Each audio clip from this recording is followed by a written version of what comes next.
Konstitutsiya o'zi nima? Siyqasi chiqqan so'zmi? Oddiy aholi konstitutsiya deganda nimani tushunadi? Konstitutsiya nima? Voy, u nima deganlaringiz? Konstitutsiya nima? Konstitutsiya qomusimiz. Konstitutsiya nimadan turadi? Kalla kimga qalatdi u? Nimaga biz uni har yil nishonlashimiz kerak? Uni qandaydir ahamiyati bormi o'zi? Nega rivojlangan davlatlar bitta qonun kitobchasi uchun 100 metrlik monumentlar qo'yishgan? Ular uchun konstitutsiya shunchalik qadrlimi? Nimaga bu qonunlar yozilgan kitobcha davlat mustaqilligining asosiy ramzlaridan biri hisoblanadi?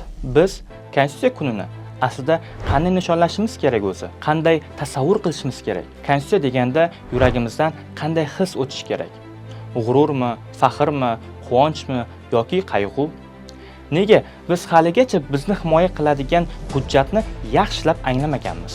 Vatan onamizga, bayroq esa or-nomusimizga qiyoslanadi. Konstitutsiyachi uni nimaga o'xshatamiz? Biz ham balki konstitutsiya siymosini yaratish uchun konstitutsiya monumentini yaratarmiz yoki shaharda daraxtlarni ko'paytirish uchun konstitutsiya bog'ini tashkil etarmiz. Xalq sizsiz. Bu borada sizning fikringiz muhim. Har qanday fikringiz. Ikkita so'z bilan bo'lsa ham o'z fikringizni bildirib keting.